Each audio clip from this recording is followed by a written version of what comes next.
और अब खबर रहेगी महाराष्ट्र की सियासत से। सुप्रीम कोर्ट की जानिब से महाराष्ट्र के गवर्नर के जरिए फ्लोर टेस्ट के लिए बुलाए गए खुसूसी सेशन पर मोहर जब्त करने के बाद उद्धव ठाकरे ने कल रात ही गवर्नर को वज़ीर आला के ओहदे का इस्तीफा सौंप दिया। इसके बाद गवर्नर हाउस से एक नोटिफिकेशन जारी किया गया जिसमें उद्धव ठाकरे के इस्तीफे के बाद आज होने वाले खुसूसी इजलास को गैर जरूरी करार देते हुए इसे मनसूख करने की बात कही गई।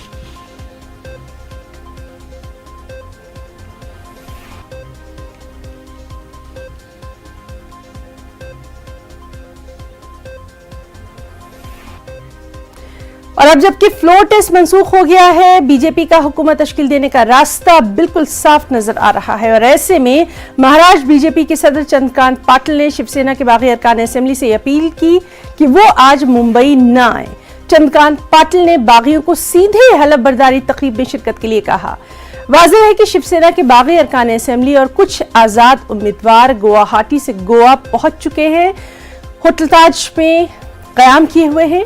आज फ्लोर टेस्ट के लिए गोवा से मुंबई आने वाले थे। वाज़ेह रहे कि उद्धव ठाकरे के इस्तीफे के साथ ही बागियों पर इनामात की बारिश शुरू कर दी गई। और इसकी ताजा मिसाल उद्धव सरकार में वजीर रहे बच्चू कुड्डू की है, जिन पर 1,95,00,000 का सड़क घोटाले का इल्जाम था, जिसकी फाइल ही कल पुलिस ने बंद कर दी।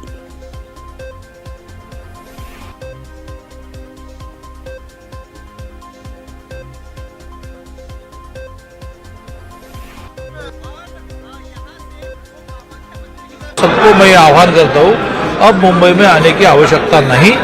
जिस दिन शपथ होगी उस दिन आप आइए। सबको मैं आह्वान करता हूँ, अब मुंबई में आने की आवश्यकता नहीं। जिस दिन शपथ होगी उस दिन आप आइए। और उद्धव ठाकरे के सीएम के ओहदे से इस्तीफा देने के साथ ही अब बीजेपी हुकूमत बनाने की कोशिशों में तेजी से मसरूफ नजर आ रही है। बीजेपी कोर कमेटी की अहम मीटिंग आज 11 बजे होना है। इसमें हुकूमत तश्कील देने से मुतालिक हिकमत अमली तरतीब दी जाएगी। मीटिंग देवेंद्र फडणवीस के मुंबई में वाक़ सागर बंगले पर होना है। इसमें देवेंद्र फडणवीस को वज़ीर आला यानी सीएम बनाए जाने को लेकर मोहर लगाई जा सकती है। फडणवीस 1 जुलाई को वज़ीर आला के ओहदे और राजदारी का हलफ ले सकते हैं। चलिए तमाम तर तफसीलात हम हासिल करेंगे। हमारे साथ मौजूद है हमारे साथी वसीम अंसारी। वसीम, बहुत कुछ हालात हमने और आपने देखे महाराष्ट्र की सियासत में, पल पल का अपडेट हम अपने नाजरीन तक पहुंचाते रहे और आज शायद वो दिन आ गया है जब तस्वीर बिल्कुल साफ हो जाएगी। कहां कहां अहम मीटिंग होना है, क्या कुछ और कार्रवाइयां होना बाकी है, तफसीलात चाहेंगे।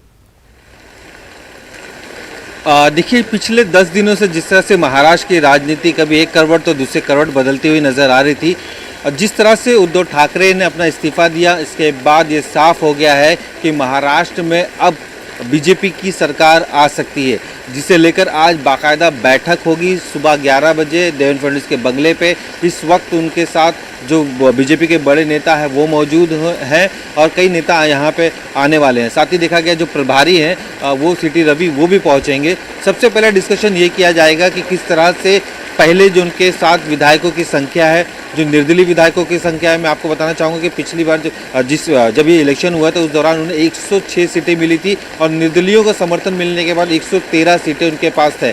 अब ऐसे में 113 का समर्थन यानी कि महाराष्ट्र की सबसे बड़ी पार्टी के तौर पर उन्हें माना जाता है और इस वजह से राजभवन से वो जाएंगे और बात सामने रखेंगे कि ये बड़ी पार्टी होने के नाते वो सत्ता में बना सकते हैं। इसे लेकर फिर आगे की रणनीति तय की जाएगी। इस बैठक में इस बात पे भी जोर दिया जाएगा कि किस तरह से अगर सरकार बनती है तो किस तरह से बनाना है। साथ ही जिस तरह से शिंदे ग्रुप लगातार उस पर नजरें बनी हुई थी पिछले 10 दिनों से, इसमें भी उनकी अहम भूमिका होगी।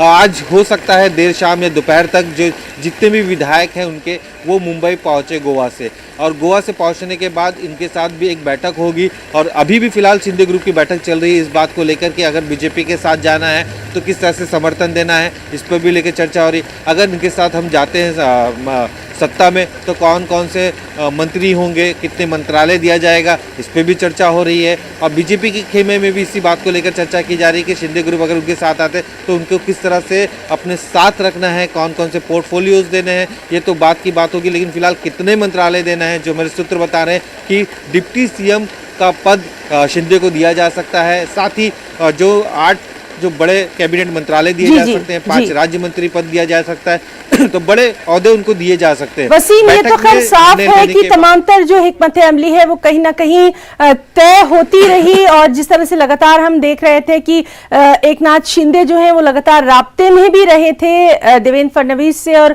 मुलाकात की खबरें भी आई थी। अब आपसे हम ये भी जानना चाहेंगे, शिवसेना के लिए ये वक्त सबसे मुश्किल, शायद इतना मुश्किल वक्त जो है, इतना दुश्वारकुन मरहला शिवसेना ने इससे पहले कभी नहीं देखा।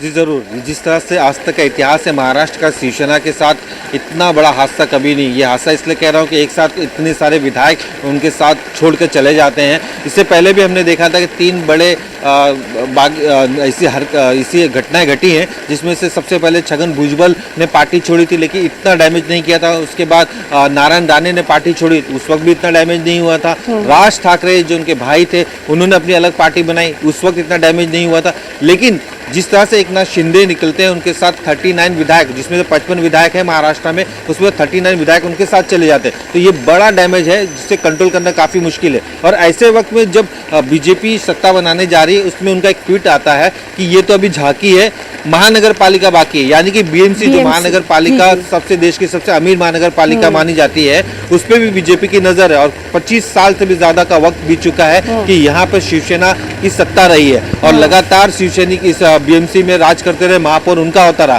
तो अब ऐसी सिचुएशन में किस तरह से वो बीएमसी बचा पाएंगे या नहीं बचा पाएंगे, ये भी एक सवालिया निशान उठता है। दूसरी बात ये होती है कि जैसे जैसे जब पार्टी के बड़े नेता किसी और पार्टी में जाते हैं तो उनके जो समर्थक है वो चले जाते हैं, तो पार्टी कमजोर होने लगती है। तो नई संगठन को किस तरह से तैयार रहने वाला है आज का दिन भी, और काफी अहम बात आपने बताई है कि अब बीएमसी पर भी नजर रहेगी कहीं ना कहीं बीजेपी की, और उसके लिए भी हिकमत अमली तरतीब दी जाएगी। बहुत बहुत शुक्रिया वसीम, बेहद अहम तफसीली जानकारी के लिए। और शिवसेना के तर्जुमान अखबार सामना के इदारे एडिटोरियल में उद्धव काबीना की आखिरी मीटिंग में शहरों के नाम तब्दील करने के फैसलों का गुणगान किया गया। औरंगाबाद का नाम तब्दील किए जाने को एक बड़ा कदम करार देते हुए मुसलमानों से अपील की गई कि इस फैसले पर अफसोस ना करें, क्योंकि बाबर हो या औरंगजेब, वो हिंदुस्तानियों के कुछ नहीं लगते। वहीं इदारिया में बीजेपी से सवाल किया गया कि बीजेपी दौरे इख्तिदार में औरंगाबाद का नाम तब्दील क्यों नहीं किया गया।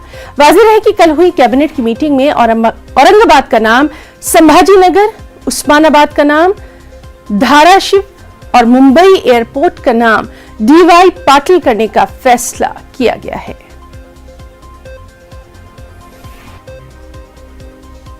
रुकना चाहेंगे एक छोटे से ब्रेक के लिए।